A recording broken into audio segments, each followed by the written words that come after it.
The first call came at 10:47 p.m. The second came less than a minute later. Then another. And another. By 11:15 my phone screen looked like it was having a seizure. 23 missed calls. 14 voicemails. 37 text messages. All from the same man. The same man who just hours earlier had told me never to contact him again. The same man who had written, "Don't call or come over again, we're done. And don't even think about the will, sweetie."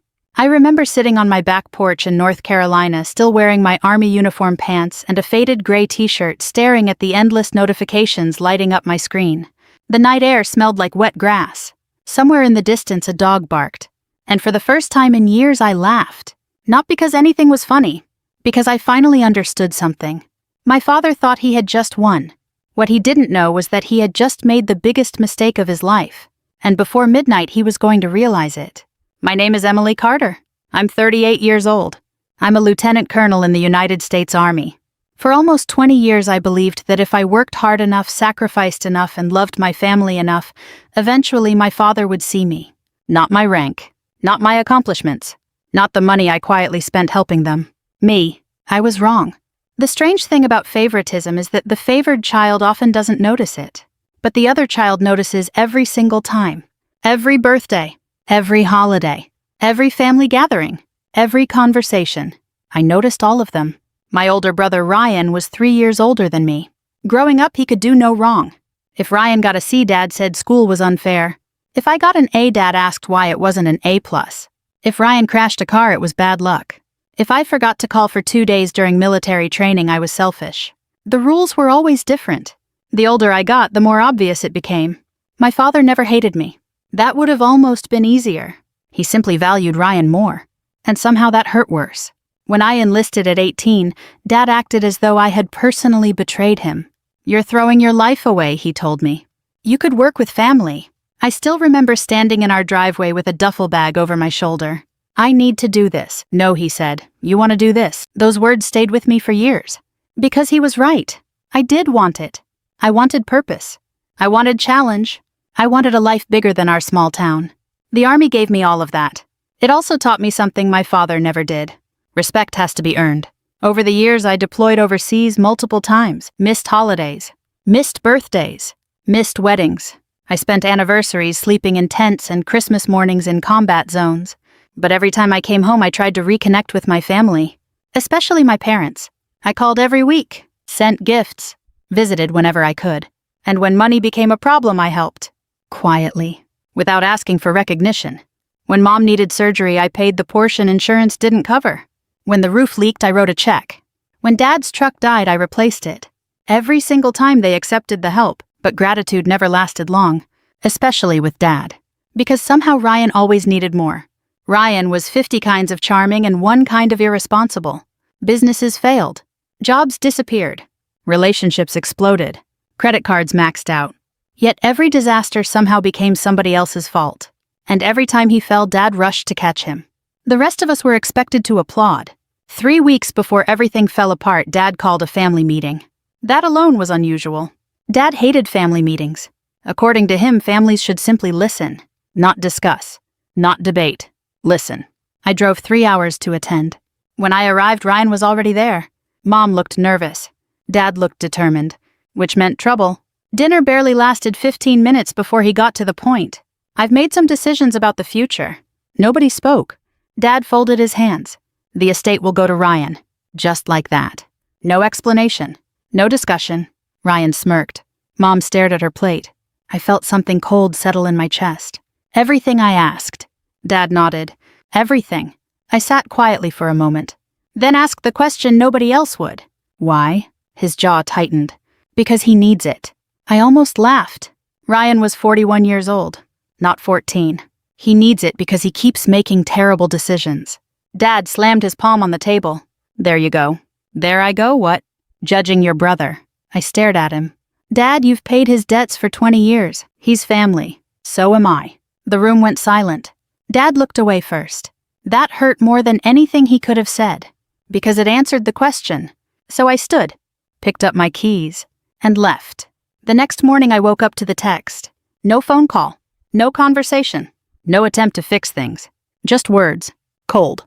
Final. Don't call or come over again. We're done. And don't even think about the will, sweetie. Sweetie. That word annoyed me more than the rest. Like I was still 10 years old. Like he was dismissing me with a pat on the head. I read it twice, then smiled, and replied, "Yes, sir. Nothing else. No argument. No defense. No anger. Just 2 words." Then I put my phone down. For the first time in my life, I stopped chasing my father's approval. The silence that followed felt strange, almost uncomfortable, then surprisingly peaceful. I spent the rest of the day cleaning my house, organizing closets, sorting paperwork, doing all the small tasks people ignore when they're emotionally exhausted. Late that afternoon, I opened a storage box I hadn't touched in years. Most of it contained military records, old photographs, letters from deployments, memories. Then I found a large yellow envelope. My stomach tightened instantly. I knew exactly what it was. The envelope my grandfather had given me 15 years earlier. The one he told me never to lose. The one I had promised to keep safe. I sat down slowly. Outside rain tapped softly against the windows. For several moments I simply stared at the envelope resting in my lap. I hadn't opened it in years. Hadn't even thought about it recently. But now something felt different. Something felt important. Almost urgent. I ran my fingers across Grandpa's handwriting. My chest tightened with memories. Of fishing trips, Sunday breakfasts, long talks on his porch. He had always understood me in a way nobody else did, especially my father. And suddenly I remembered something he had told me during our final conversation. One sentence, one warning. At the time it had seemed strange. Now it felt like a message waiting to be understood. I looked at the envelope again. Then at the growing pile of missed calls beginning to appear on my phone. The first few were from Mom, then Ryan, then Dad, again. And again, and again. I didn't answer. Instead, I carefully opened the envelope. And what I found inside made me realize my father had absolutely no idea what was about to happen. The envelope smelled faintly of old paper and cedar wood. For a moment, I was no longer sitting alone in my house. I was 23 years old again, standing beside my grandfather's hospital bed. The memory arrived so vividly that I could almost hear the steady beep of the heart monitor. Almost feel the cold hospital air against my skin. Back then, I had just finished officer candidate school. I was young, determined, and convinced that hard work could solve almost anything. My grandfather had asked everyone else to leave the room. My father, my mother, Ryan, even the nurses. When the door closed, he motioned for me to come closer. His hands looked thinner than I remembered. Age and illness had taken their toll, but his eyes were still sharp, still strong, still the eyes of a man who had spent his life building something that mattered. "Emily," he said quietly. "Yes, Grandpa. There's something I need you to do for me." I remember pulling a chair closer. "You name it." A faint smile crossed his face. "You always say that." "Because I mean it." For several seconds, he simply looked at me. Then he reached into the drawer beside his bed and removed a large yellow envelope. The same envelope now sitting in my hands 15 years later. "I want you to keep this." "What is it?" "You'll know when the time comes." I laughed softly. "That sounds mysterious." "It is." The smile disappeared. His expression turned serious. "Very serious?" Then he said something I never forgot. "One day your father's choices will destroy this family." At the time, I thought the medication was affecting him. My father and grandfather had always argued. Nothing unusual there. But now, 15 years later, those words echoed differently. Like a warning. Like a prediction. Like a man who knew exactly what was coming. Back in the present, I carefully removed the documents from the envelope. The first several pages looked familiar. Property records, tax filings, business agreements. Nothing dramatic. At least not at first glance. I kept reading. Page after page. My military training had taught me patience. Details matter. Small things become big things when people ignore them.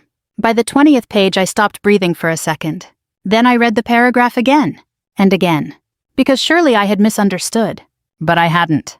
The family land wasn't legally my father's. Not completely. In fact, a large portion of what everyone referred to as Dad's property had never actually belonged to him. The ownership structure was far more complicated. Grandpa had established a family trust decades earlier.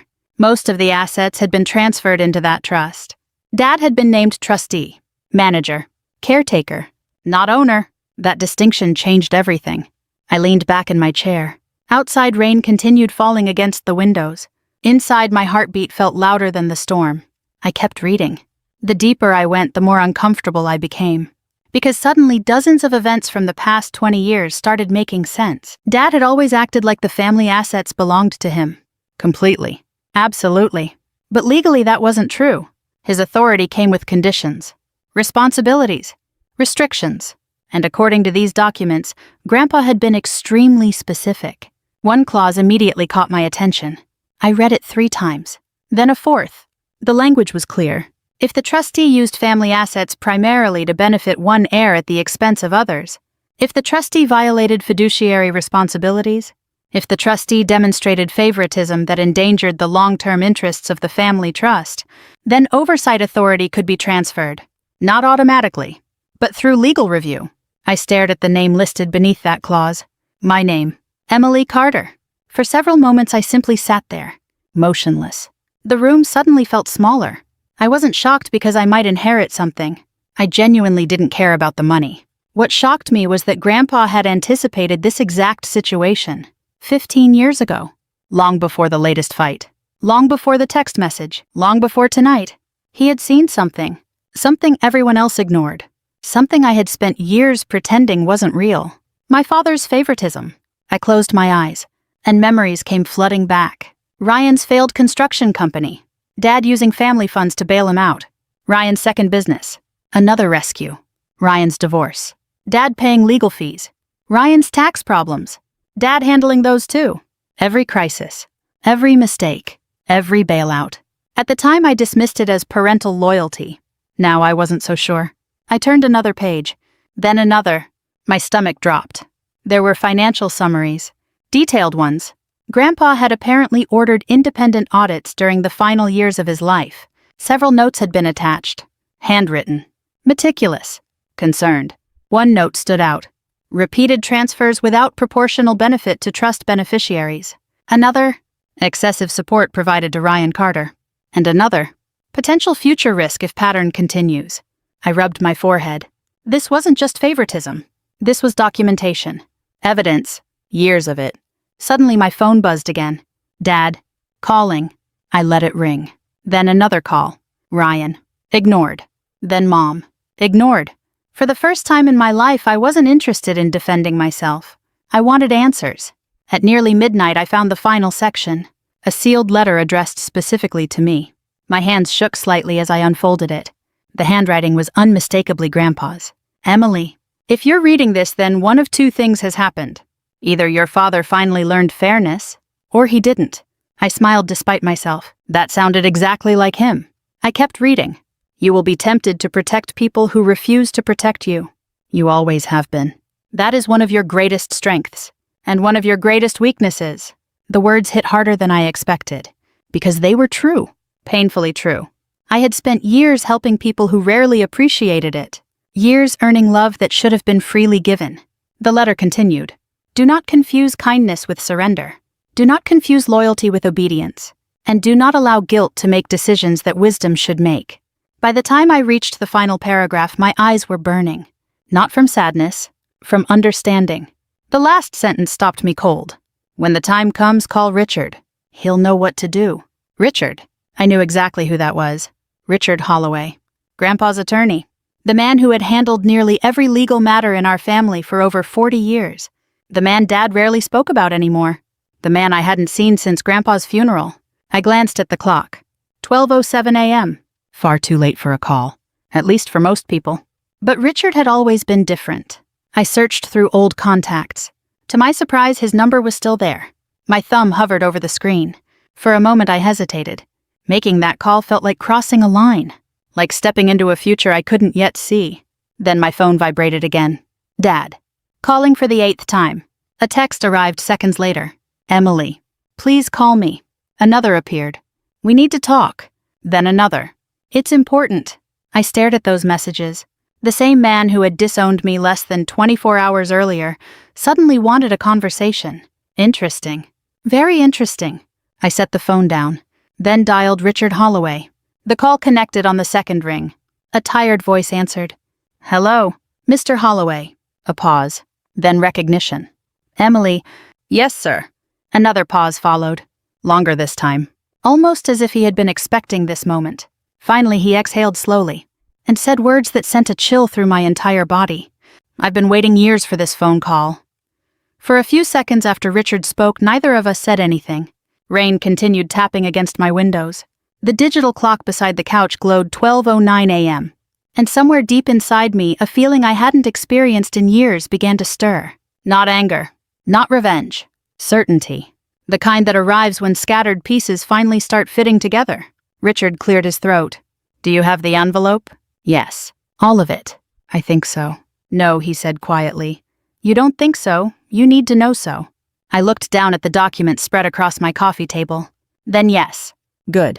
The relief in his voice was unmistakable, as though he had spent years worried those papers might disappear, or be destroyed, or never be found at all. Your grandfather trusted you, he continued. More than Dad. A soft sigh came through the phone. I didn't say that. You didn't have to. Richard was silent, which told me everything. He asked me to scan several pages and send them immediately. By 2 a.m, we were still reviewing documents. By 3, he had confirmed what I already suspected. The trust was real. The conditions were real. The violations were potentially very real. And my father had absolutely no idea. When I finally climbed into bed, the sun was only a few hours away. My phone contained 38 missed calls. I slept anyway, better than I had in years. The next morning began with another message from Dad. Emily, call me. No apology. No explanation. No acknowledgement of what he'd written. Just a demand disguised as a request. I didn't answer. Instead, I made coffee and drove to Richard's office. His building sat on a quiet street 2 towns away. The same red brick structure it had been for decades. When I walked inside, Richard looked older than I remembered. His hair had turned almost completely white. His shoulders seemed thinner. But his eyes were still sharp. Very sharp. He greeted me with a handshake, then immediately got to work. For 6 hours, we reviewed records, financial statements, property transfers, trust reports, tax documents, correspondence. The deeper we dug, the worse things looked. Not because my father had stolen money. He hadn't. At least not in the criminal sense. The problem was something else. Something more complicated. For years, he had treated trust assets like a personal safety net for Ryan. Whenever Ryan failed, trust resources appeared. Whenever Ryan struggled, trust resources appeared. Whenever Ryan made another terrible decision, trust resources appeared again. The pattern stretched back nearly 15 years, one rescue after another, one exception after another, one justification after another. By late afternoon, Richard removed his glasses and rubbed his eyes. I've spent 42 years practicing law. That long. Unfortunately. I smiled. He didn't. Emily, I've seen a lot of families destroy themselves. The room grew quiet. But this? He tapped a thick stack of papers. This wasn't about money. I knew exactly what he meant. Because he was right. The money was simply the symptom. The real disease was favoritism. Years of it. Decades of it. And everyone around my father had been forced to adapt. Mom learned not to argue. Ryan learned not to take responsibility. And I learned to expect disappointment. The following week brought more discoveries. Some painful. Some almost absurd. Meanwhile, my father continued calling. Every day. Sometimes multiple times. I never answered. Not because I wanted revenge. Because for once I wanted the truth before the conversation. And every day his messages became more desperate. Please call me. We need to clear this up. This has gone too far. Emily, answer your phone. The irony wasn't lost on me. For years I had been the one chasing him. Now the roles were reversed. One afternoon Richard called. I need you to see something. An hour later I was sitting across from him again. He slid a folder toward me. Inside was a copy of a proposed sales agreement. I frowned. What is this? The family land. My stomach tightened. Several hundred acres. The property Grandpa had spent most of his life building. The property every family gathering revolved around. The property Dad swore would stay in the family forever. They were selling it. Or trying to. I continued reading. A development company.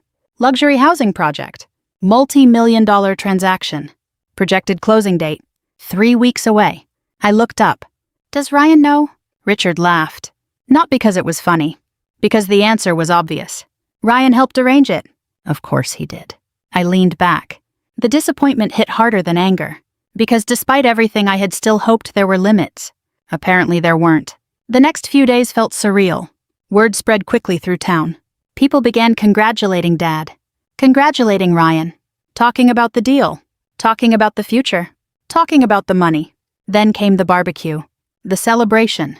The party that would eventually become one of the most humiliating moments of my father's life. I wasn't invited. That detail surprised exactly nobody, but several people who attended later told me what happened. Dad stood in the backyard holding a drink. Ryan beside him. Friends and relatives everywhere. And for the first time in years, they looked victorious. Like men who had finally won. One guest eventually asked about me. According to 3 different witnesses, Dad laughed. Actually laughed. Then said, "She chose the army over family." Someone asked if I would challenge the sale. Dad shook his head. Number. The confidence in that single word was astonishing. He doesn't know, Richard said when I later told him. Number. He really doesn't. And that was the problem. My father wasn't being malicious anymore. He was being careless. Careless people eventually make mistakes, big ones. A week before the scheduled closing, Richard finished the final review. The conclusion was devastating. The trust violations were undeniable, documented, extensive, legally actionable. For several minutes, I simply stared out his office window. Cars passed below. People walked sidewalks. Life continued normally. Yet I knew mine was about to change. "Do you want to proceed?" Richard asked. I didn't answer immediately, because despite everything, this was still my father. The man who taught me how to ride a bike. The man who attended my high school graduation. The man who once carried me into the house after I fell asleep in the truck. People are rarely all good or all bad. That's what makes family so complicated. Finally, I looked at Richard. "What happens if I do nothing?" He didn't hesitate. "The sale moves forward. And after that, the trust may be damaged beyond repair." I nodded slowly. The answer wasn't difficult anymore. It was simply painful. 3 days later, official notices were prepared. Legal reviews were completed. Emergency motions were ready. Every document sat neatly inside a black leather folder. Waiting. The closing date arrived on a bright Thursday morning. The kind of morning that feels too peaceful for disaster. I woke before sunrise, put on my army dress uniform, pressed every crease, polished every button. Not because I wanted attention, because Grandpa would have expected professionalism. By 8:30, I was standing outside my house, the black folder under my arm, my phone buzzing again. Dad. Calling. I silenced it, then climbed into my car. An hour later, I pulled into the parking lot outside the law offices where the sale would be finalized. Luxury SUVs filled the lot. Investors had arrived. Bank representatives had arrived. Developers had arrived. And inside that building, my father was probably smiling, certain he had already won. I stepped out of the car, adjusted my uniform jacket, picked up the folder, and walked toward the entrance. Because in just a few minutes, everyone inside was about to learn something my grandfather had known for 15 years. The wrong person had been in control all along. The receptionist looked up as I entered the building. For half a second, I saw confusion cross her face, then recognition, then surprise. Not because of who I was, because of what I was wearing. Army dress blues have a way of changing a room before a single word is spoken. People notice. They straighten up. They look twice. Not out of fear, out of curiosity. I thanked her politely and followed the directions to the conference room. As I approached the closed door, I could already hear voices inside. Laughter. Confident laughter. The kind people make when they think everything has already been decided. I paused for 1 second. Not because I was nervous. Because I was remembering my grandfather. His porch. His voice. The envelope. The warning. Then I opened the door. The room immediately fell silent. Every head turned. My father's smile disappeared first. Ryan's disappeared second. Several investors looked confused. A banker adjusted his glasses. One of the attorneys frowned slightly. Nobody had expected me. Especially not my father. For several long seconds, nobody spoke. Then Dad pushed his chair back. Hard. "What are you doing here?" His voice carried across the room. I calmly closed the door behind me. "Good morning, Dad. I asked you a question." I heard it. His face reddened. "I told you not to come." The words hung in the air. A few people exchanged uncomfortable glances. I looked directly at him, then smiled. Not mockingly, not cruelly, just calmly.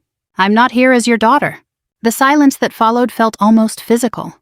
Nobody moved. Nobody spoke. Ryan stared at me. Dad blinked. "What does that even mean?" Before I could answer, another voice came from behind me. "Perhaps I can explain." Richard entered the room, carrying 3 large binders. The moment my father saw him, something changed. Only slightly. But I noticed the confidence wasn't completely gone. Yet, however, a crack had appeared. A very small crack. Richard walked to the table, placed the binders down, and sat. Richard, Dad said, "What is this?" An issue that should have been addressed years ago. The room grew even quieter. One investor looked at another. The banker stopped reviewing documents. People could sense something was wrong. They just didn't know how wrong. Dad laughed nervously. "This isn't the time." Actually, Richard replied, "It's exactly the time." The attorney representing the development company spoke up. "Is there a problem with the transaction?" Richard nodded. "Yes." That single word changed the atmosphere immediately. Every person in the room became alert. Pens stopped moving. Papers stopped turning. The room shifted from celebration to caution. Dad crossed his arms. "Richard, enough." "Number." The answer came instantly, firmly. The kind of firmness that only comes from someone who knows they're standing on solid ground. Then Richard opened the first binder. "My responsibility today is not to protect anyone's feelings." He looked directly at my father. "My responsibility is to protect the trust." The trust. Several people frowned. The developers looked confused. One banker immediately started taking notes. Dad's expression hardened. "There's no issue with the trust."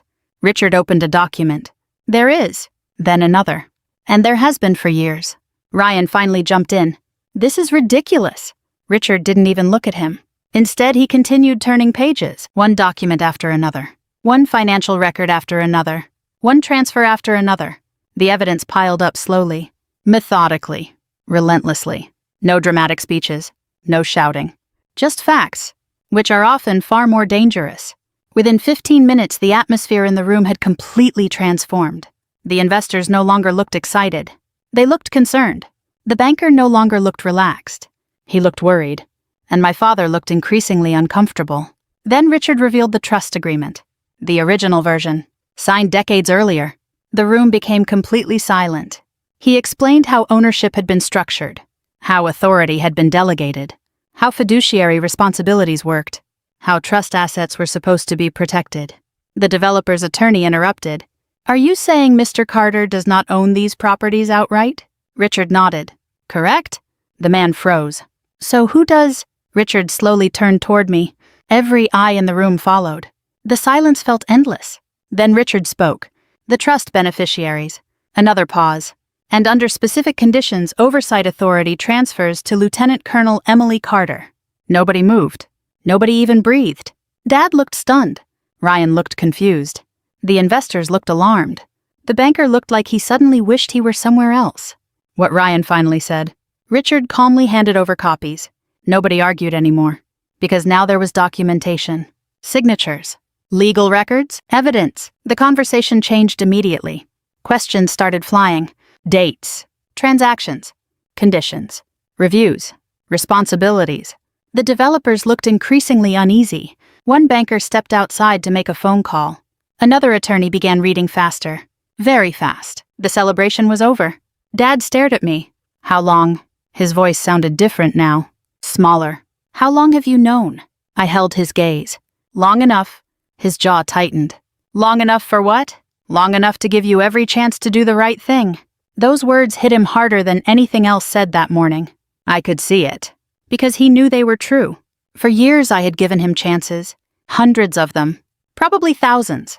I had tolerated insults, dismissals, favoritism, disrespect. Not because I was weak.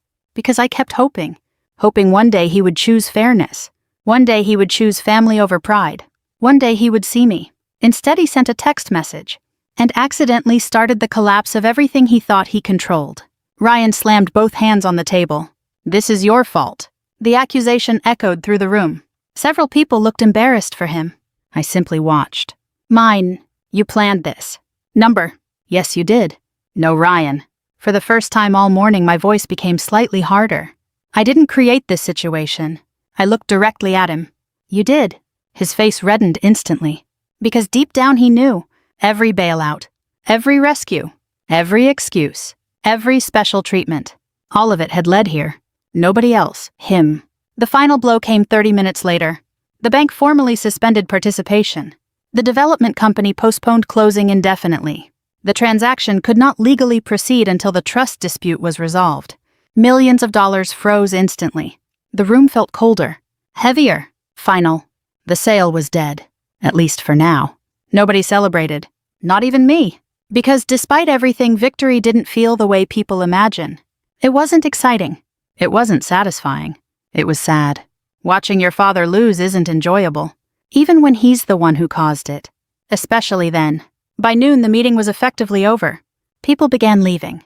Quietly. Awkwardly. Nobody wanted to be there anymore. One by one, they disappeared. Until only a handful remained. Ryan left first. Angry. Humiliated. Blaming everyone except himself. The same pattern he had followed his entire life. Then Mom left. Tears in her eyes. Unable to look at anyone. Finally, only Dad remained. Standing beside the conference table. Looking older than he had that morning. Much older. For several seconds, neither of us spoke. Then he asked the question. Not as a businessman. Not as a father. Just as a man. Was I really that unfair? The room suddenly felt very quiet. I thought about lying. Making it easier. Softer. Kinder. Instead, I told him the truth. Yes. The single word landed like a stone. Dad looked down. For the first time in my life, he had no argument. No defense. No explanation. Just silence. A few moments later, he picked up his coat, turned toward the door, and walked away. Not angry. Not shouting. Not blaming. Simply defeated. The man who had controlled every family conversation for decades left without saying another word. And as the door closed behind him, I realized something important. The real consequences hadn't started yet, because sooner or later he was going to go home and finally sit alone with the truth. I thought the hardest part was over.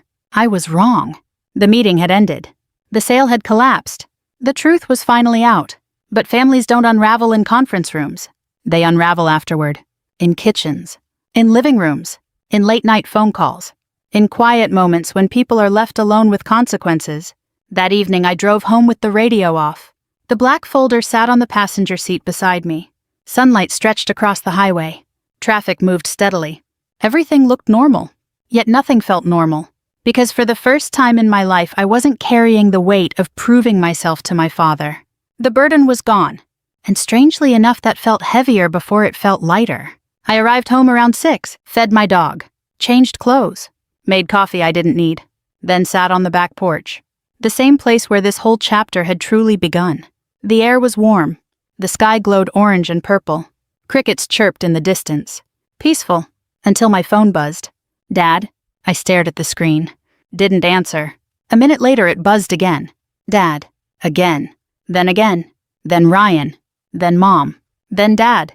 Then Ryan. By 9 o'clock the calls were coming every few minutes. By 10 they became almost constant. Voicemails started arriving. One after another. I listened to Ryan's first. Emily, call me. The second sounded less confident. Look, this got blown out of proportion. The third was angry. The fourth was desperate. The fifth was almost pathetic. For years, Ryan had always assumed somebody would rescue him. Dad. Mom. Sometimes even me. Now there was nobody left. The system that protected him had collapsed, and he had no idea what to do. Around 10:30, I listened to a voicemail from Mom. Her voice cracked almost immediately. Please call me sweetheart. I closed my eyes. Mom had spent most of her life trying to keep peace between people who refused to change. That role ages a person. I knew she was hurting, but I also knew something else. Keeping peace and fixing problems are not the same thing. For decades, she had confused the two. The phone buzzed again. Dad. Again. I ignored it. At 11:15, another message appeared. Then another. Then another. The man who once took days to return calls was suddenly sending messages every 15 minutes. The irony wasn't lost on me. Finally, just before midnight, a text arrived. Not a demand. Not an accusation. Not an order. Just 4 words. Can we talk? I stared at the screen. For a long time. Then another message appeared. Please. That word hit differently. Because I honestly couldn't remember the last time my father had used it with me. Not as a formality. Not as a habit. But sincerely. I didn't answer that night. Or the next morning. Or the next day. Sometimes people need time to understand what happened. And my father had spent nearly 40 years believing he was right. That kind of belief doesn't disappear overnight. 3 days later, I finally called him. The silence after he answered lasted several seconds. Then he spoke. Emily. His voice sounded tired. Older. Smaller. Hi, Dad. Another pause. I didn't think you'd call. I looked out my kitchen window. Neither did I. Where are you? I asked. Home. His voice cracked slightly. The house feels awfully quiet. I knew exactly what he meant. For years, noise had protected him. Activity, control, distractions. Now all he had was reflection. We agreed to meet the following afternoon. Not at his house. Not at mine. A small diner halfway between our towns. Neutral ground. The kind of place where nobody holds home field advantage. When I arrived, he was already there. Sitting alone in a booth. Coffee untouched. Looking out the window. For a moment, I barely recognized him. Not physically. Emotionally. The certainty was gone. The authority was gone. The armor was gone. He looked like a man carrying something heavy. I sat across from him. Neither of us spoke immediately. Finally, he looked up. I owe you an apology. I waited. Because apologies are easy. Accountability is harder. He nodded slowly, as though understanding exactly what I was thinking. Then he surprised me. He didn't defend himself, not once. Instead, he told the truth, the whole truth. About Ryan. About guilt. About fear. About mistakes. After Grandpa died, he had convinced himself Ryan needed protection. Then more protection. Then even more. Eventually, helping Ryan became his identity. And somewhere along the way, he stopped noticing the damage. Or maybe he noticed and chose not to see it. Sometimes those are the same thing. The hardest moment came when he looked directly at me and said, "You never needed me." I shook my head. "That's not true." "It is." "No, Dad." My voice softened. "I needed you." The pain on his face was immediate. Visible. Real. Then why didn't I see it? For several seconds I couldn't answer. Because the truth was complicated. Because people rarely become who they are overnight. Finally I said, "Because you were too busy worrying about the child who kept falling to notice the one who learned how to stand." His eyes filled with tears, actual tears. I had seen my father cry exactly twice in my life. At Grandpa's funeral. And now, the diner became very quiet. Neither of us rushed to fill the silence. Some moments deserve space. This was one of them. Eventually, he looked down at his hands. "I thought you'd come back no matter what." There it was. The truth beneath all the other truths. Not favoritism. Not money. Not even Ryan. Entitlement. He believed my love was guaranteed. Unconditional. Permanent. No matter how poorly he treated it. And for years, he had been right. Until he wasn't. I reached across the table. Not because everything was fixed. Because some bridges deserve an opportunity to be rebuilt. Even slowly. Even carefully. "I'm not angry anymore," he nodded. "But things can't go back to the way they were." Another nod. This one heavier. "I know."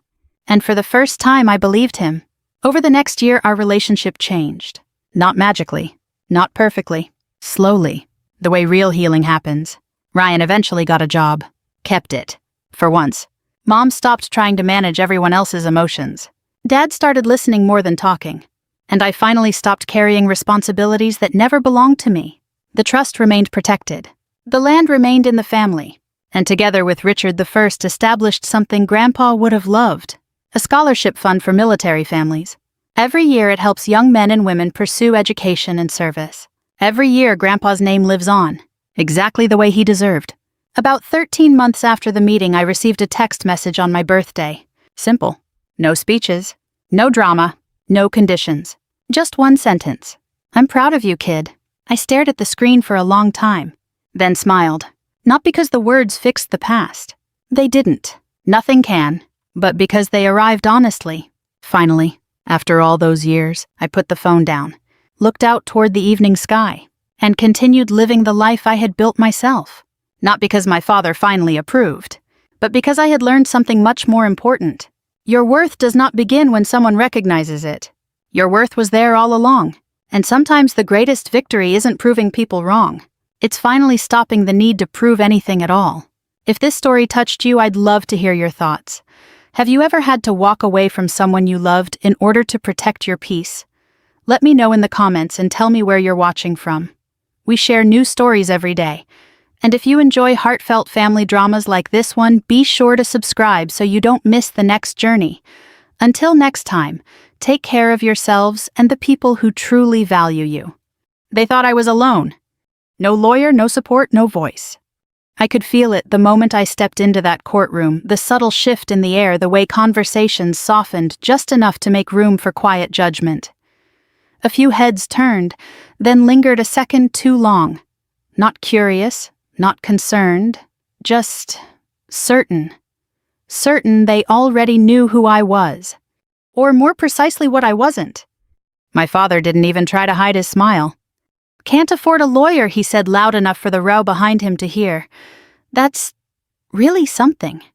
A few people chuckled, soft, polite, controlled, the kind of laughter that doesn't draw attention to itself but still lands exactly where it's meant to.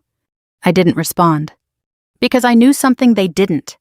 And in less than an hour, everyone in that room would too. The courtroom smelled faintly of polished wood and stale paper, the kind of place where decisions linger longer than voices. I stood near the defense table, hands loosely clasped in front of me, posture straight without effort. Across the aisle, my family occupied their side like they owned the room. My father sat at the center navy suit tailored to perfection, his posture relaxed in a way that suggested confidence not earned today, but practiced over years of getting what he wanted. My mother sat beside him, pearls resting neatly at her collarbone, her lips pressed into a thin line that could have passed for composure if you didn't know her well. I did. That line meant she was pleased. To their right, my brother leaned back in his chair, one ankle resting on the opposite knee, his gaze flicking toward me briefly before drifting away again as if I were no more than a passing inconvenience. Their attorney stood nearby, flipping through a thick binder, occasionally exchanging quiet remarks with my father. Prepared, organized, comfortable. Everything I wasn't supposed to be. I could still hear my father's voice echoing in my head. Can't afford a lawyer. He hadn't asked, he had assumed. And the room had agreed. I shifted my weight slightly, letting my eyes move across the courtroom without urgency. The judge's bench remained empty for now, but the clerk was already in place, organizing documents with practiced efficiency. A couple sat quietly behind me, whispering to each other. Somewhere near the back, a pen clicked in a steady, nervous rhythm. Normal sounds, ordinary. But beneath it all there was tension, thin, almost invisible, like a wire stretched too tight. "Still time to reconsider," my father said, his voice lower now, though no less sharp. "You don't have to embarrass yourself like this." I turned my head just enough to meet his eyes. There it was again, that certainty. The quiet belief that he understood the outcome before the first word had even been spoken. "I'm not embarrassed," I said calmly. My mother let out a small, dismissive breath. "Of course you aren't," she murmured almost to herself. My brother smirked. Their attorney glanced at me briefly, then leaned toward my father. "We'll keep this straightforward," he said. "Given her situation, I don't anticipate complications."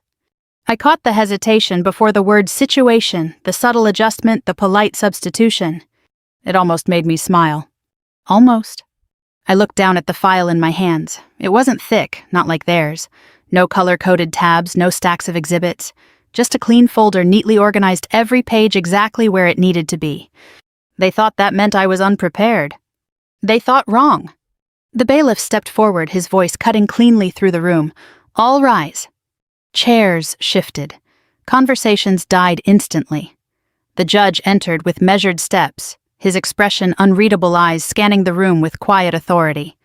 We all stood until he took his seat, then sat again at his signal. "Case number 47-218, the clerk announced. Petition regarding estate distribution and contested ownership." Estate. Ownership. Words that sounded clinical on paper, clean, simple. They never were. The judge adjusted his glasses, glancing briefly at the documents in front of him before looking up. His gaze moved from my family's side of the room to mine, lingering just a fraction longer than expected. "Counsel," he said, nodding toward my family's attorney. The man stood immediately, confidence radiating from him as he stepped forward. "Your Honor, this is a straightforward matter. My clients seek to resolve a dispute concerning property that was quite clearly never intended to be held by the defendant." He gestured toward me without looking. "The defendant," he continued, "has no legal representation, which unfortunately limits the efficiency of these proceedings, but we will do our best to keep things clear and concise." A few faint nods from the gallery. Agreement. "Of course."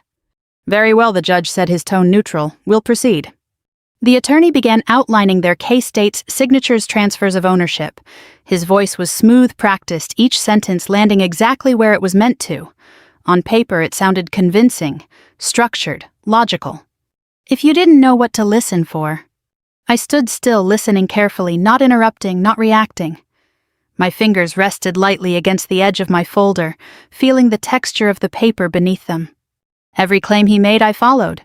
Every omission I noted. Every assumption I stored away.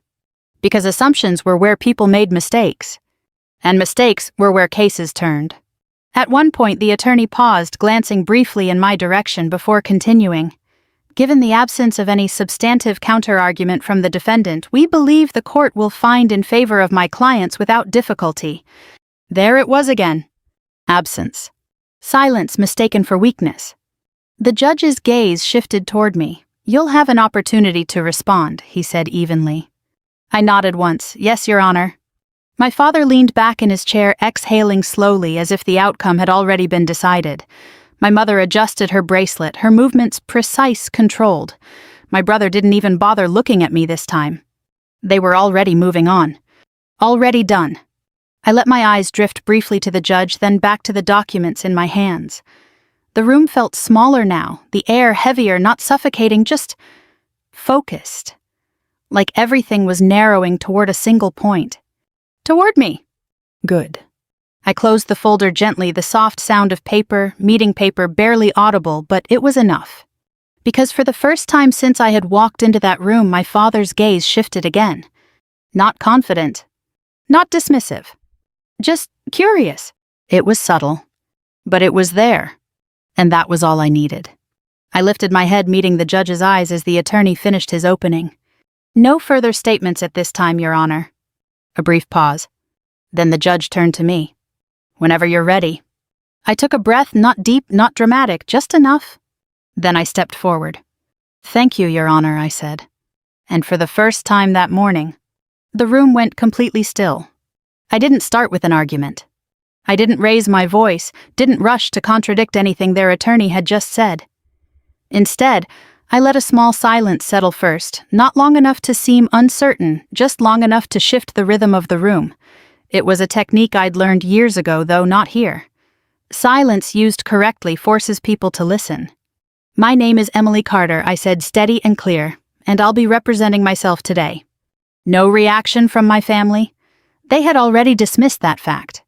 The judge nodded once. Go ahead, Ms. Carter. I glanced briefly at the documents in my hand, then back up. Before addressing the claims presented, I'd like to clarify a few points regarding the nature of this dispute.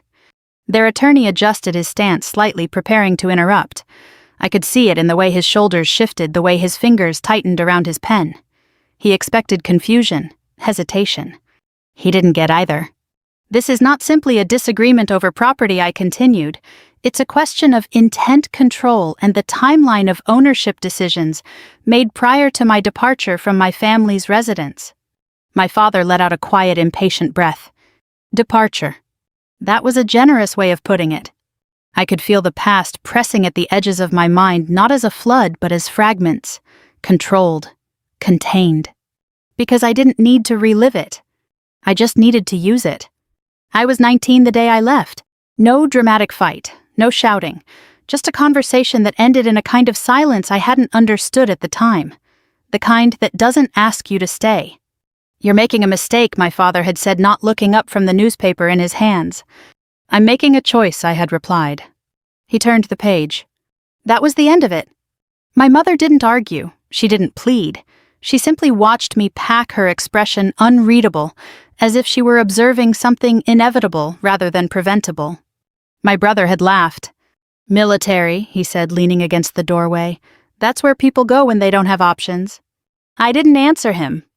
Because at the time, I wasn't entirely sure he was wrong. Back in the courtroom, I shifted my weight slightly, grounding myself in the present. My family's claim, I said, is based on the assumption that I relinquished my interest in the property when I left. Their attorney nodded immediately. That is correct, Your Honor. The defendant's departure was voluntary, and no further claim was made for several years. I let him finish. Then I tilted my head slightly. Voluntary, I repeated. That's an interesting choice of words. A flicker of irritation crossed his face. The judge leaned forward just a fraction. Clarify! I nodded. At the time of my departure, I was given two options: remain under conditions that restricted my autonomy, or leave without financial support, without access to family-held assets, and without any expectation of return. My mother shifted in her seat. Subtle, but noticeable. That is not coercion in the legal sense, the attorney interjected quickly. It was a familial disagreement. Perhaps, I said calmly, but it is relevant to the context of intent. He opened his mouth again, then closed it. Because he didn't have a clean way to counter that. Not yet. I could feel the room adjusting. It wasn't obvious. No one spoke. No one moved in any significant way. But the energy had changed just enough to register. The quiet certainty that had filled the space earlier was no longer as solid. Doubt had a way of doing that. I continued, my voice even. Following my departure, I received no communication from my family regarding the property in question for a period of 7 years. The judge's pen paused. 7 years was not a small detail. During that time, I added, I was not asked to sign any documents relinquishing ownership. I was not informed of any transfer. I was not contacted regarding any legal changes. That's because my father said, suddenly unable to hold back any longer, you made it clear you didn't want anything to do with us. His voice carried across the courtroom sharper than he intended. The judge's eyes flicked toward him briefly. Sir, you'll have your opportunity. My father leaned back again, jaw tightening. I didn't look at him. I didn't need to. 7 years. They had said it like it proved something, like time erased responsibility, like silence meant consent. But time didn't erase intent. It revealed it. I returned, I said, bringing the focus back where it belonged only after being notified of a pending sale involving the property. Their attorney straightened. Which again, Your Honor, occurred well after any reasonable expectation of claim. After I was excluded from all communication regarding that property, I said not raising my voice but not yielding the floor either. He stopped. Not because I overpowered him. Because I didn't need to. The judge glanced between us, then made a small note on the document in front of him. That was the second shift. Small, quiet, but real. I could feel my brother's eyes on me now. For the first time since I had walked into the room. Curious, uncertain. He didn't recognize this version of me. That was fine. He wasn't supposed to. I adjusted the folder in my hands, opening it just enough to slide a single document free. I didn't present it yet, not immediately. Timing mattered. Everything here was about timing. I understand the assumption being made, I said. That I left and therefore gave up any claim. That I remained silent and therefore consented to whatever decisions were made in my absence. I let that settle. Then added, but assumptions are not evidence. The words landed cleanly. No emphasis needed. No dramatics. Just fact. Their attorney inhaled slowly, recalibrating. I could see him working through it, adjusting his strategy, searching for a way to regain control of the narrative. He would try to push harder now, narrow the argument, reduce it to something simpler. Predictable. Your Honor, he said, stepping forward again. Even if we entertain the defendant's interpretation, the lack of action over such an extended period does not constitute legal abandonment without formal documentation, I finished. He stopped mid-sentence, just for a second. But it was enough. Because now the interruption wasn't emotional. It was precise. The judge looked up. Really looked this time. Not at my documents. At me. And in that brief moment I saw it. Not recognition. Not yet. But interest. Focused. Measured. I lowered my gaze slightly as if unaware of the shift, though every part of me registered it. Because this was where things began to change. Not in one dramatic moment, but in small fractures. Hairline cracks in certainty. My intention, I said, is not to complicate these proceedings. A faint, almost ironic pause, only to ensure that they are accurate. The judge leaned back slightly in his chair, fingers resting together. Proceed, he said. And for the first time since the hearing began, it didn't feel like I was the one on the defensive anymore. The shift didn't announce itself. No one in that courtroom sat up suddenly or gasped or exchanged dramatic looks. It was quieter than that, more precise, like a weight being redistributed across the room, subtle but unmistakable once you felt it. Their attorney felt it. I saw it in the way he adjusted his stance, no longer leaning comfortably into his argument, but standing straighter now, more deliberate. His confidence hadn't disappeared, but it had narrowed, focused. Good. That meant he was thinking. That meant he was no longer certain. "Your Honor," he said. Recovering quickly, even if the defendant wishes to argue technical retention of ownership, the practical reality remains unchanged. She has had no involvement with the property for years. No maintenance, no contribution, no communication. He let that list hang as if each word added weight. Functionally, he concluded her claim is disconnected. Disconnected. Another carefully chosen word. I let it sit for a moment, then nodded slightly. I agree. The response caught him off guard. It was small, just a flicker in his eyes, but it was there. "You agree," he repeated. "Yes," I said calmly. "I have been disconnected. From the property, from the decisions made regarding it, from the communication surrounding it." I took a step forward, just enough to close the distance between where I stood and the center of the room, not aggressive, not confrontational. Just present. But that disconnection, I continued, was not mutual. A pause. That distinction matters. The judge's pen moved again. Their attorney opened his mouth, then stopped. He wasn't sure yet where I was going. He should have been. I slid the document I had been holding onto the table in front of me, aligning it carefully before looking back up. "I'd like to address the timeline more precisely," I said. "Proceed," the judge replied. I turned, slightly angling my body just enough to acknowledge both the bench and the opposing side. 7 years, I said. That's the period my family has referenced repeatedly. 7 years of absence, of silence, of presumed disinterest. I let my gaze settle briefly on my father. He held it this time. No smirk, no easy confidence. Just calculation. "I'd like to focus on year 3, I continued. A faint crease formed between the attorney's brows. Year 3 wasn't in his outline. Year 3. I remembered it clearly. Not because it had been easy, but because it hadn't. That was the year everything either held or broke. I was stationed overseas at the time, I said. My voice steady, measured. My access to communication was limited but not non-existent. I received correspondence, official notices, documentation. I tapped the folder lightly. But I did not receive any notice regarding changes to the property in question. That's because no formal change occurred at that time, the attorney interjected quickly. I nodded, correct. He blinked. Again, agreement where he expected resistance. It unsettled him. However, I continued, that was the year preliminary discussions began. The room went still. Not loudly, but enough. Their attorney's expression tightened.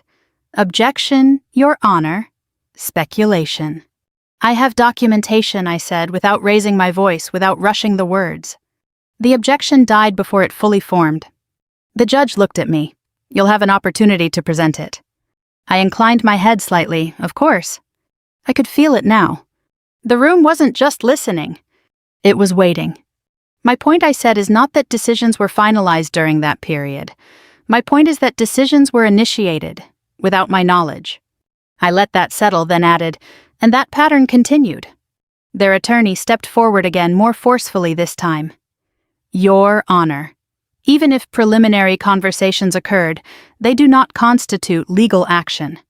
My clients were under no obligation to consult the defendant regarding hypothetical discussions. Agreed, I said. He stopped. Again. Because I wasn't fighting him on the surface level. I was letting him build his argument, while removing the foundation underneath it. But hypothetical discussions, I continued, often lead to concrete actions. I reached into the folder, pulling out a second document, this time placing it beside the first. And when those actions occur without proper notification, that becomes relevant. The judge's gaze shifted to the documents. He didn't ask for them yet, but he would. Across the room, my mother's posture had changed. It was subtle, just a slight tension in her shoulders, a stillness in her hands that hadn't been there before. My brother no longer leaned back in his chair. Both feet were now planted on the ground, his attention fixed. And my father? He was watching me. Not dismissing. Not mocking. Watching. As if trying to reconcile the person in front of him with the one he thought he knew. You've structured your argument around absence, I said, returning my focus to the attorney. Around the idea that lack of involvement equals lack of claim. That is a reasonable interpretation, he began. It's a convenient interpretation, I corrected gently. The distinction landed. I took another small step forward. Because it assumes that involvement was an option. Silence. This time heavier. I could feel the tension now, not just in the room but in the space between each word, the careful balance of pressure and restraint. Push too hard and it becomes emotional, too soft and it disappears. This wasn't about proving them wrong all at once. It was about making it impossible for them to stay comfortable. Your Honor, the attorney said, his tone tightening slightly. We are moving away from the central issue. The ownership structure is directly tied to the decision-making process that preceded it, I said. Not interrupting. Completing. He exhaled slowly, recalibrating again. This time it took longer. The judge leaned forward slightly, his attention no longer divided. Ms. Carter, he said, you're suggesting that the defendant, your family, initiated actions that ultimately affected ownership without proper notification. Yes, Your Honor. And you intend to demonstrate that? I do. A beat. Then proceed carefully, he said. Not a warning. A recognition. Carefully. I almost smiled. I reached for the first document, sliding it forward just enough for the clerk to retrieve when instructed. Not yet. Not until it mattered most. Before I present these, I said there's one more point I'd like to clarify. The attorney stiffened slightly. He didn't like surprises. My family has framed this as a simple matter, I continued, a straightforward dispute with an obvious resolution. I let my gaze move across the room, over the gallery, over the rows of silent observers who had come in expecting something routine. But simple cases, I added quietly, don't usually require this much effort to control the narrative. The words settled into the space between us. Not loud. Not sharp. Just undeniable. For a moment no one spoke. Not the attorney. Not my father. Not even the quiet whispers from the back of the room. Then the judge broke the silence.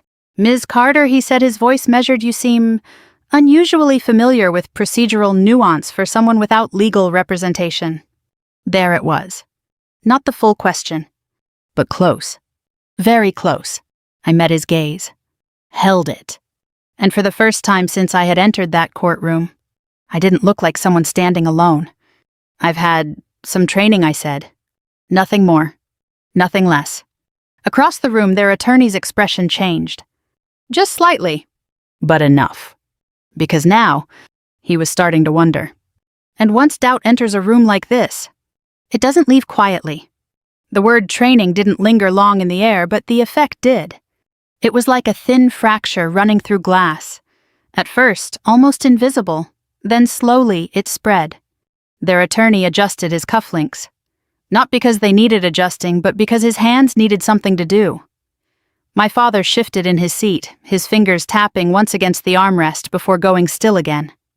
My brother leaned forward slightly, elbows on his knees, now watching me with a kind of focus I had never seen from him before. No one said it. But the question had already formed. What kind of training? I didn't answer it. Not yet.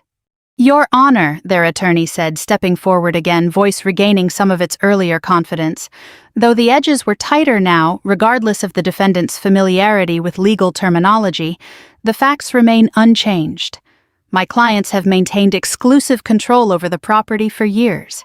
They have invested in it, managed it, and made decisions in its best interest. He turned slightly toward the judge, reinforcing his position. The defendant's sudden reappearance, he added, coincides conveniently with a pending sale. That timing is notable. Convenient? Another word meant to shape perception. I let it pass. Timing is relevant, I said, but so is sequence. He frowned. Sequence? Yes. I reached for the first document and finally slid it forward, placing it squarely on the table. This, I said, is a record of internal correspondence between my family and a third-party broker dated approximately 18 months prior to the initiation of sale proceedings. The clerk moved to retrieve it at the judge's signal. Paper shifted softly as it changed hands. Their attorney didn't move, but I saw the brief tightening in his jaw. He hadn't expected documentation. Not like this. Your Honor, he said carefully, I would caution against placing undue weight on informal communications. Preliminary discussions do not equate to legal action. Of course not, I said. Again, agreement. But this time I didn't stop there. But they do establish intent. The judge's eyes moved across the document, scanning quickly, then more slowly. His expression didn't change, but his attention sharpened. Continue, he said. I took a step closer, not toward them, but toward the center, toward the space where everything converged. The correspondence outlines a proposed restructuring of ownership, I said. Not finalized, not executed, but clearly initiated. I paused, letting the word settle. And notably, I added it references the need to avoid unnecessary complications from absent parties. The phrase landed, because it wasn't mine. It was theirs. My mother's fingers tightened around her bracelet. My father's gaze flicked just once toward their attorney. And in that single glance, something shifted. Responsibility. Pressure. That phrase, I continued, appears multiple times throughout the correspondence, always in reference to individuals who were not present, and therefore not consulted. Their attorney stepped forward quickly. Your Honor, this is being taken out of context. Then clarify the context, the judge said without looking up. A beat. The attorney hesitated. Just for a second. But in a room like this, a second is enough. He cleared his throat. The language is standard. It reflects logistical considerations, not intentional exclusion. Standard 1 repeated softly. I reached for the second document and placed it beside the first. This is a follow-up exchange, I said, 6 months later. The clerk collected it. The judge read. And this time the pause was longer. Because the wording was different. Less careful. Less neutral. Proceed, the judge said again, his tone quieter now. In this exchange I said the same concern is addressed. But the language shifts. It references the need to finalize decisions before any claims can be raised. Silence. No movement. No interruption. Their attorney didn't speak this time. Because he couldn't. Not without contradicting what was now in front of the judge. I didn't press. I didn't need to. The documents were doing the work. Across the room, my brother exhaled slowly, running a hand through his hair. My mother's posture had gone rigid, her composure held together by habit rather than ease.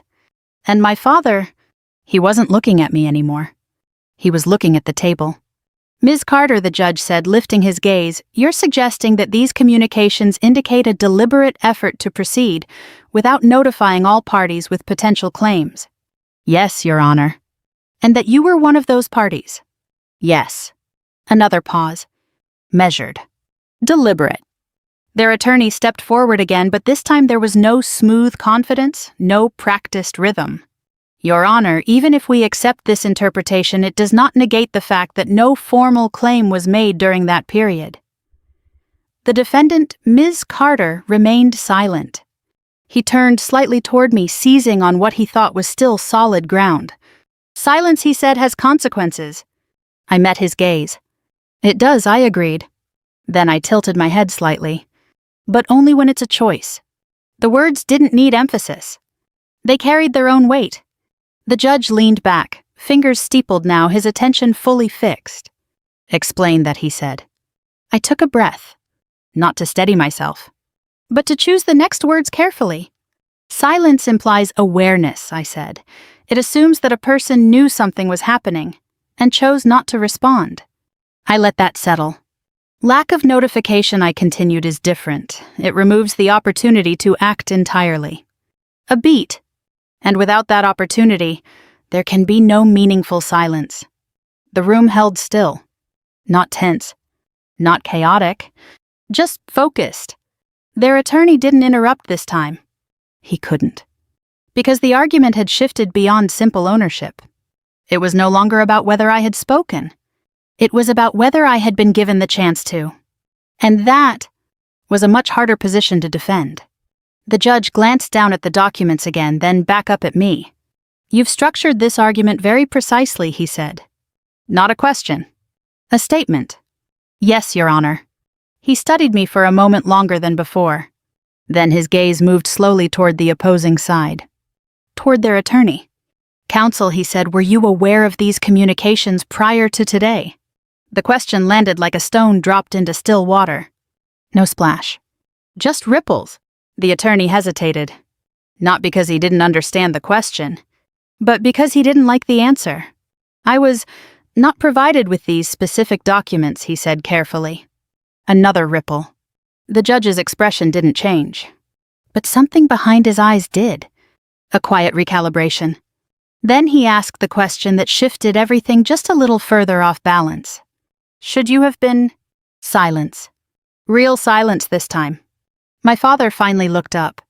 And for the first time since I had walked into that courtroom, he didn't look certain.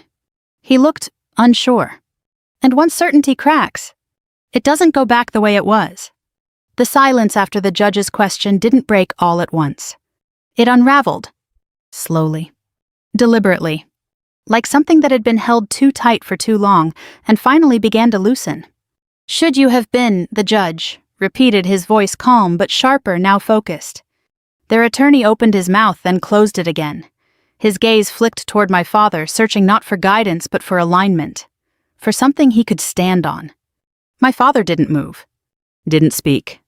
And in that stillness the answer became obvious. The attorney cleared his throat. Your Honor, I can only work with the materials provided to me if there were additional internal communications that directly relate to the ownership structure being argued in this court. The judge finished quietly. Another pause.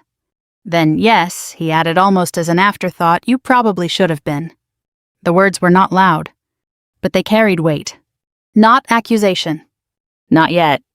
But direction. I didn't speak. I didn't need to. The room had already shifted again, subtly but undeniably. The neat structure my family had built, the carefully controlled narrative, had started to lose its shape. Edges were softening. Certainty was thinning. And in its place, questions. The judge turned back to me. Ms. Carter, he said, his tone measured. You've demonstrated a clear understanding of procedural nuance, evidentiary timing, and argument framing. He paused. You also mentioned having some training. There it was. Not implied. Not circling. Direct. I held his gaze. Not defiant. Not hesitant. Just steady. Yes, Your Honor. He leaned back slightly, studying me, not just what I had said, but how I had said it. The cadence, the restraint, the precision. It wasn't the kind of familiarity someone picked up casually. He knew that. What kind of training, he asked. The question didn't echo. It settled. Right where it needed to. Across the room I could feel it, every eye shifting, every assumption recalculating in real time. My brother leaned forward further, his posture tense now. My mother's composure had gone completely still, as if any movement might give something away. And my father, he was watching me again. But not the way he had before. Not with dismissal. Not even with curiosity. With something else. Something closer to recognition. I didn't answer immediately. Not because I didn't know what to say, but because timing still mattered. I received formal legal training through the United States military, I said. No flourish. No emphasis. Just fact. The words landed, and for a moment nothing happened. No gasps. No visible reaction. Just processing. Then the judge's expression shifted. Not dramatically, but enough. Military, he repeated. Yes, Your Honor. He nodded once slowly, as if fitting a final piece into place. That explains the structure, he said quietly. Not to me. To himself. Their attorney exhaled through his nose, a short, controlled breath. He adjusted his stance again, but this time there was no illusion of ease. The confidence he had walked in with was still there, but it had narrowed, tightened into something defensive. Because now, he knew he had misjudged the field. Your Honor. He began attempting to regain ground while the defendant's background is noteworthy. It does not alter the legal standing of the case. It alters how I evaluate her arguments, the judge said, cutting in not sharply but definitively. A line drawn. Clear. The attorney stopped. Because there was nothing to push against. The judge turned his attention fully back to me. Ms. Carter, he said, are you currently serving? Yes, Your Honor. A brief pause. Rank. Major. This time the reaction was not silent.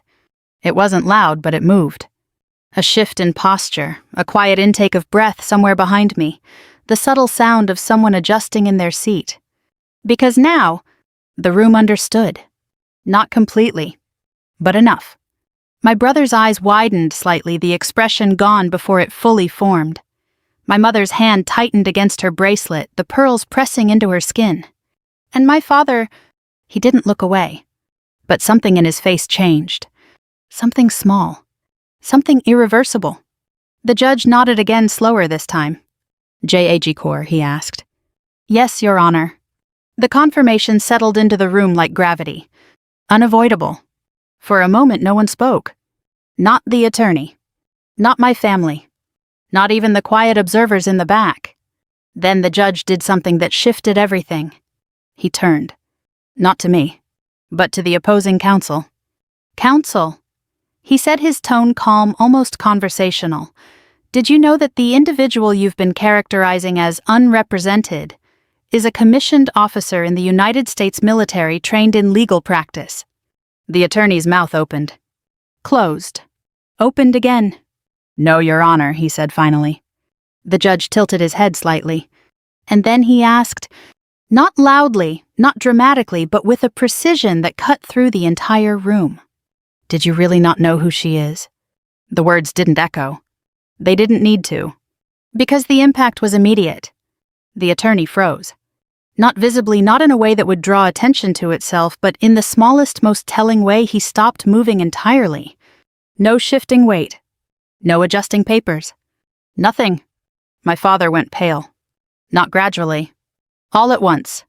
As if something had been pulled out from under him without warning.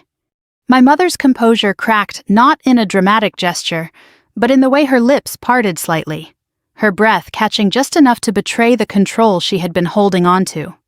My brother looked between them, then back at me, as if trying to rewrite everything he thought he knew in real time. And I stood exactly where I had been from the beginning, unmoved, unraised, unshaken. Because this wasn't a reveal meant to humiliate.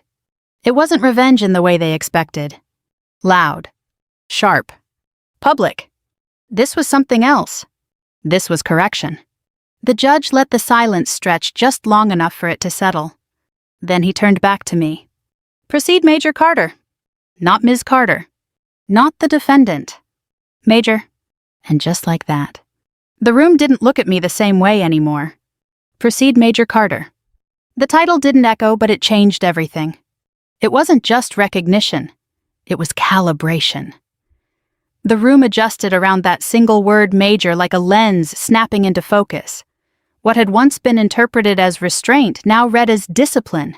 What had been dismissed as silence now carried weight. I didn't react to it. I didn't nod, didn't pause longer than necessary. I simply continued because anything else would have turned the moment into something personal. And this wasn't personal anymore. Thank you, Your Honor, I said. I reached for the documents already in front of the clerk. I'd like to enter both exhibits into the record. Admitted, the judge replied. Paper shifted. A quiet stamp. A formal action, but it carried consequence. Because now those documents weren't just statements. They were evidence. Their attorney inhaled slowly, straightening his shoulders. He wasn't done, not yet. But the way he moved had changed. There was no longer any pretense of controlling the pace. Now he was reacting. Trying to keep up. Your Honor, he said, even if we accept these communications as relevant, they do not establish that the defendant, Major Carter, was entitled to notice at that stage. The property was under the operational control of my clients, and all decisions made were within their rights as managing parties. There it was. A pivot. Not denial, he couldn't deny the documents. So he reframed. Control instead of intent. Authority instead of inclusion. It was a reasonable move. But it came too late. Operational control, I repeated quietly. I took a step forward, just enough to place myself between the two tables, not confronting, not encroaching, just present in the space where arguments became decisions. That term implies a structure, I continued.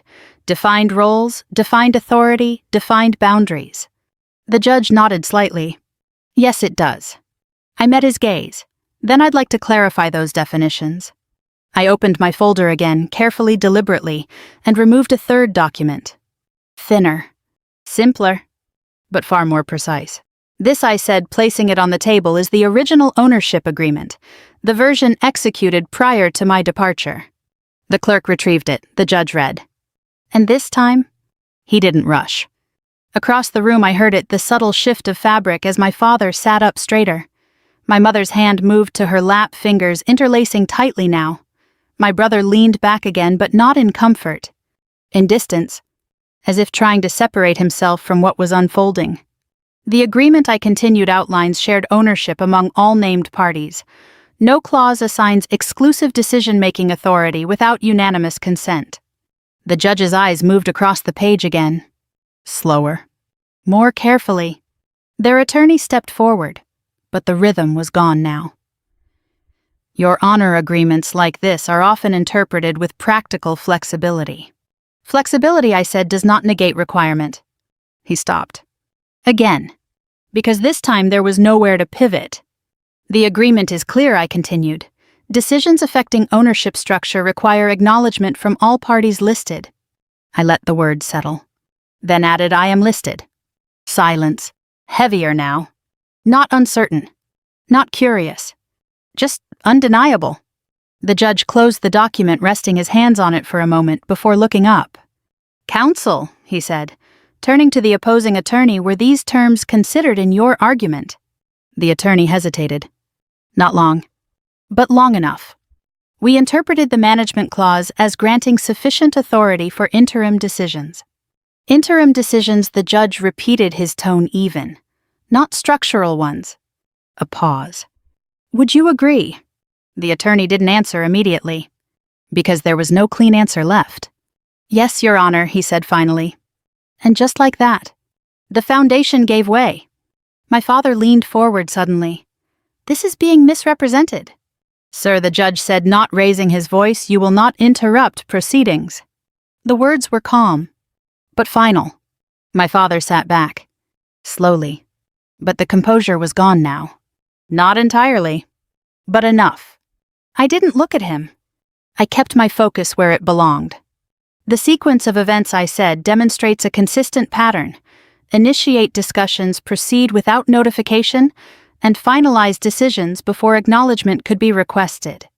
I paused. Not for effect, for clarity. That is not oversight, I added. It is exclusion. The word settled. Firm. Unavoidable. Their attorney exhaled, rubbing briefly at his temple before lowering his hand. Your Honor, even if the court finds procedural errors, the investments made by my clients, financial and otherwise, must be considered. They have maintained the property for years. They have increased its value. That contribution cannot simply be dismissed. It was his last angle. Value. Contribution. Equity. And it was valid. Partially. I don't dispute that, I said. He blinked. Again, agreement. But he knew better now than to trust it. The property has been maintained, I continued. Its value has increased. I inclined my head slightly. That reflects effort. A pause. But effort, I added, does not override agreement. The distinction held. Clean. Sharp. The judge nodded once. Slowly. Then he looked down at the documents again, each one now part of the record, each one reinforcing the same pattern. When he looked up, his expression hadn't changed. But the direction had. The court finds, he said, that the defendant, Major Carter, was not properly notified of actions affecting shared ownership as required by the original agreement. A breath. Not loud, but collective. Furthermore, he continued, the communications presented indicate an awareness of that requirement and a deliberate effort to proceed without fulfilling it. My mother's hand tightened. My brother looked away. My father didn't move at all. As such, the judge said, the actions taken regarding the property's restructuring are deemed procedurally invalid. Another pause. Measured. Final. The court rules in favor of the defendant. No gavel. No dramatic sound. Just words. And the weight they carried. For a moment no one spoke. Not the attorney. Not my family. Not even the quiet observers in the back. Then the room exhaled. Soft. Controlled. But real. Their attorney stepped back slowly, his posture no longer sharp, no longer precise. He gathered his papers without looking at them, his movements automatic. My brother stood then sat back down again, unsure what to do with himself. My mother stared straight ahead, her expression fixed, as if still trying to hold on to something that had already slipped away. And my father? He finally looked at me. Not with anger. Not with pride. Not even with disappointment. With something quieter. Something harder to define. Recognition. But it came too late. The courtroom didn't erupt. There was no dramatic reaction, no raised voices or sudden movement. The ruling had already done its work. It had settled into the room like something final, something that didn't need to be repeated to be understood. People began to gather their things. Chairs shifted softly against the floor. Papers were stacked, folders closed, the quiet routine of endings. I remained where I was for a moment longer. Not because I needed to. Because I chose to.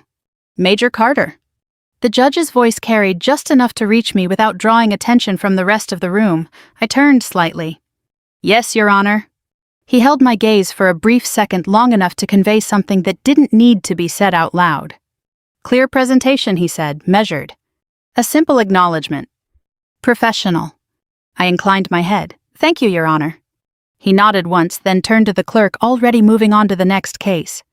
That was how it worked. Even moments that changed everything for someone became routine for everyone else. I gathered my documents carefully, sliding each one back into the folder in the same order I had taken them out. No rush, no hesitation. Control. Not of the room. Of myself. Emily. My name stopped me just as I was about to turn. I hadn't heard it like that in years. Not from him. I looked over my shoulder. My father was standing now. So was my mother. My brother remained seated, his gaze fixed on the floor. For a moment, no one moved. It felt almost like the beginning of something, but I knew better. This wasn't a beginning. It was something else. You didn't have to do this here, my father said. His voice wasn't sharp anymore. It wasn't dismissive. It was quieter, controlled but not confident. I turned fully to face him. I didn't choose the setting, I replied. You did. He exhaled slowly, as if that answer had been expected, even if he hadn't wanted to hear it. That's not what I meant. No, I said, it usually isn't. My mother stepped forward slightly. We didn't know, she said, her voice tight, careful. About your position, your career. I held her gaze. You didn't ask. The words weren't harsh. They didn't need to be. She looked down briefly, her fingers tightening together before relaxing again. We thought, I know what you thought, I said. And I did. I had known for years. My brother finally looked up. You could have told us, he said. There was no accusation in his voice. Just confusion. I could have, I said. A pause. But it wouldn't have changed anything. Silence settled between us again. Not uncomfortable. Just honest? Because that was the part no one wanted to say out loud. This wasn't about misunderstanding. It wasn't about missing information. It was about perspective. And perspective doesn't change just because new facts appear. My father took a step closer. Not enough to close the distance, but enough to acknowledge it. You made your point, he said. I studied him for a moment. The man who had once looked at me like I was an inconvenience, a mistake, a decision he didn't agree with but didn't care enough to stop. Now, he was looking at me like he was trying to understand something that had always been there and had simply gone unnoticed. I didn't come here to make a point, I said. His brow furrowed slightly. I came here, I continued, because something that belonged to me was being taken without my knowledge. I let that settle. That's all. It wasn't dramatic. It wasn't emotional. But it was true. My mother's voice came softer this time. You could have come to us first. I almost smiled. Not because it was funny. Because it was familiar. I did, I said. She looked up confused. When I left, I clarified. A pause. That was me choosing not to stay in something that didn't see me. No one spoke. Because there was nothing to argue with. The hallway outside the courtroom was visible through the open door, bright open, moving. People passed by, unaware of what had just ended inside. I glanced toward it, then back at them. You weren't wrong, I said finally. My father's eyes narrowed slightly. About what? I met his gaze. About me being on my own. A breath. You were right. My brother shifted slightly as if he wanted to say something but didn't. My mother's expression softened just a fraction. My father didn't move at all. But you were wrong about something else, I added. A small pause. You thought that meant I was weak. The words settled between us. Not heavy. Just final. I adjusted the folder in my hands, then stepped back, not away from them, but out of the space that had held us there. I don't need anything else from you, I said. And I meant it. No anger. No bitterness. Just clarity. I turned and walked toward the door. Each step steady, measured, unhurried. The light from the hallway stretched across the floor, catching just enough to soften the edges of everything behind me. I didn't look back. Because there was nothing left to check. Nothing left to prove. Outside, the air felt different. Not lighter. Just open. And for the first time in a long time, I wasn't carrying anything that didn't belong to me. If you've ever been underestimated, if you've ever had someone decide who you are without ever really seeing you, then you understand this moment. I want to know what you would have done in my place. Would you have stayed silent? Or would you have waited and let the truth speak when it mattered most? Leave a comment below and tell me where you're watching from. Your voice matters here. And if stories like this speak to you, the quiet kind of strength, the kind that doesn't need to shout, then subscribe and stay with us. There are more stories ahead. And sometimes, the ones that start in silence end up being the ones we remember the most.